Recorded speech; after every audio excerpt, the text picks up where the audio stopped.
The Bering Sea ecoregion is a biologically rich and remarkably productive expanse of ocean, islands, and wild, rugged coasts, literally exploding with life. One of the world's most important places for marine biodiversity, which World Wildlife Fund considers among its global 200 ecoregions, immense wild landscapes that are globally significant for conserving the world's biodiversity.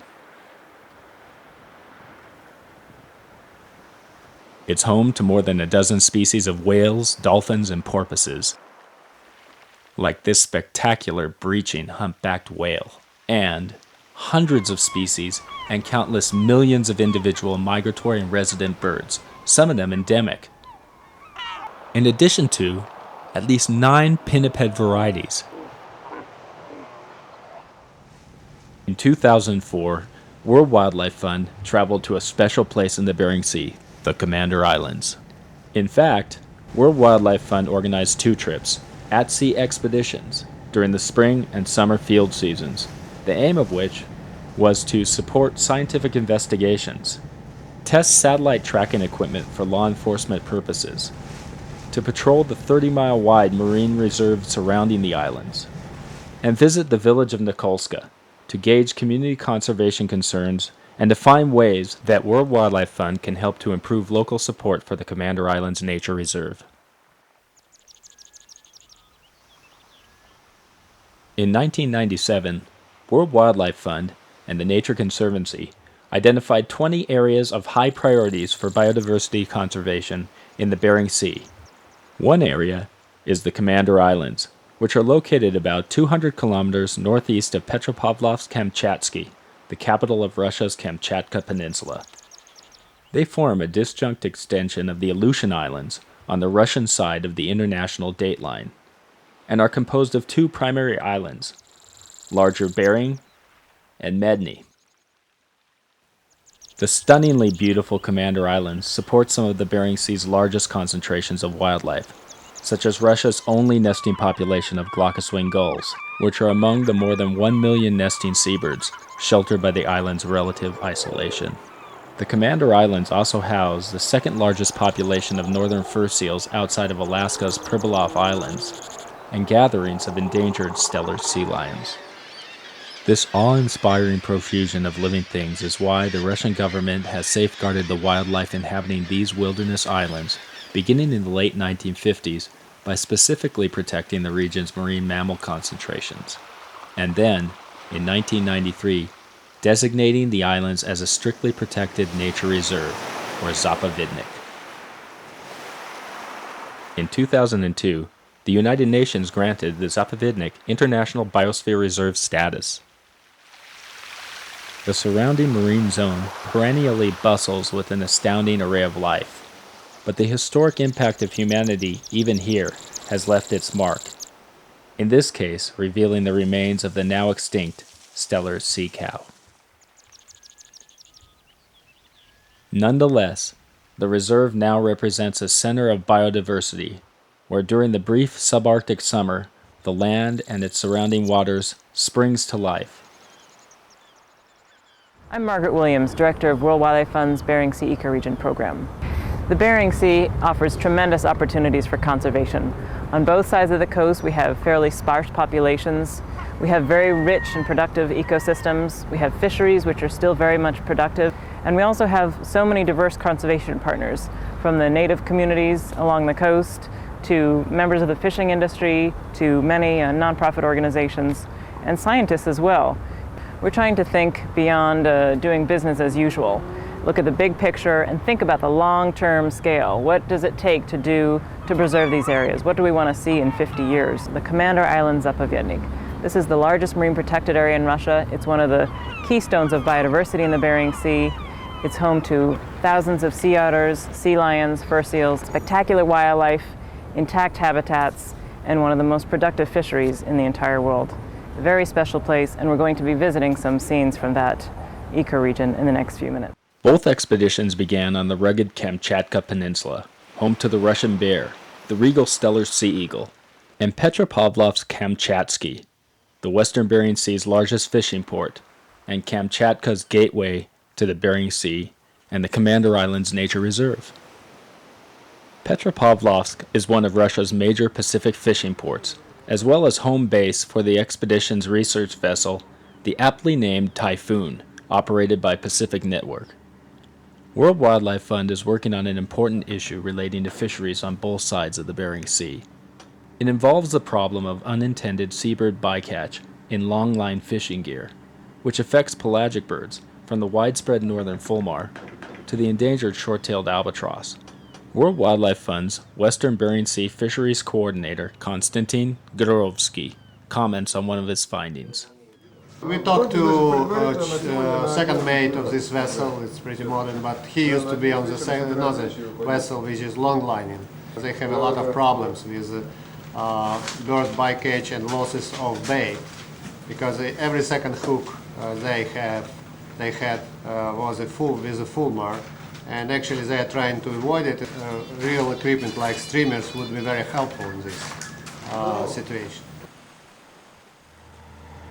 The team bid farewell to Petropavlovsk, and energies ran high in anticipation of the exciting wildlife encounters and scientific discoveries that lie ahead, as the Typhoon made its way across the protected waters of Avacha Bay, passing myriad fishing vessels while following a northern fulmar toward the open waters of the Bering Sea.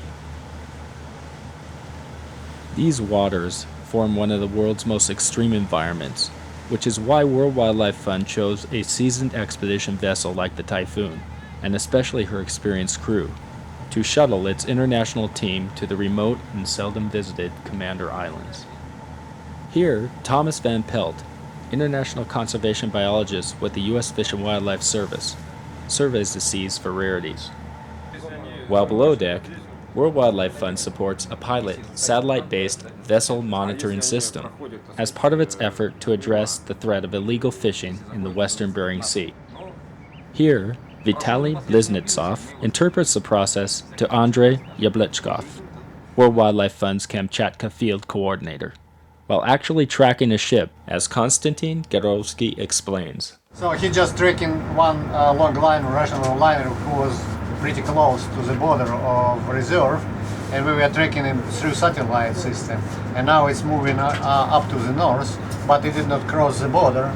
But at least we had a chance to track it, to see what's going on. Topside, other studies were taking place.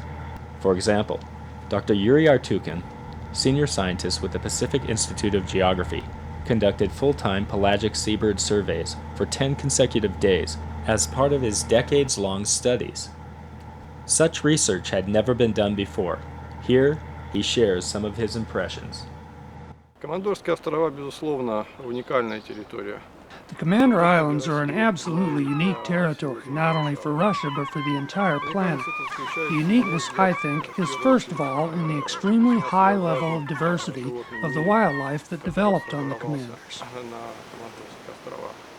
Командорские острова расположены, если посмотреть на их географическое положение, If you look at a map, you see that these islands are located between Kamchatka and the Aleutian Islands, and so they are sort of an unusual bridge, an interim stepping stone between the Asian and American continents. И, собственно, это наложило определенный отпечаток на You have the presence of Asiatic characteristics as well as American traits of species within the avifauna, as well as all of the wildlife on the Commanders. As for avifauna, this is one of the richest places on the Eurasian continent. Every year, millions of seabirds are raising chicks. During the crossing, the ship was alive with scientific research. Here on the bow, Russian scientists examined the contents of their trawl nets to determine the planktonic makeup of the western Bering Sea. Because it forms the essence of the Bering Sea's very food web, knowing the planktonic makeup and its health is essential. Even the most minute details are noted for future comparative research relating to fisheries and wildlife management.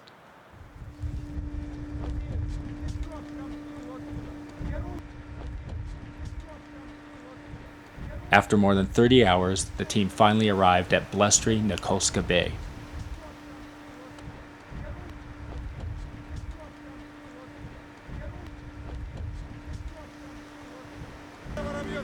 World Wildlife's Kamchatka Field Coordinator, Andrei Yablechkov, led the way as the team landed at Nikolska Village via Zodiac. The village is located at the far eastern edge of the Russian frontier, on the northwestern extremity of Bering Island, and is isolated from mainland Kamchatka by over 200 kilometers of open Bering Sea water. All visitors must clear into Nikolska and the surrounding Commander Islands Nature Reserve through the Russian border guards stationed at the village, using an advance permit. The World Wildlife team was soon cleared and welcomed ashore. Nikolska Village, with a population of about 800 inhabitants, is the sole remaining community on the Commander Islands. As such, they maintain their long-standing tradition of partial subsistence from the Bering Sea, seasonally utilizing fisheries resources, marine birds and their eggs, and marine mammals, including northern fur seals, while at the same time adapting themselves to the modern era. An important goal for World Wildlife Fund during these expeditions was to better understand the human community on the Commander Islands, and to build bridges of communication and cooperation across the maritime boundary, acknowledging the community's link to the natural world and supporting its involvement in the nature reserve. Traditional folk dances here reflect important cultural roots.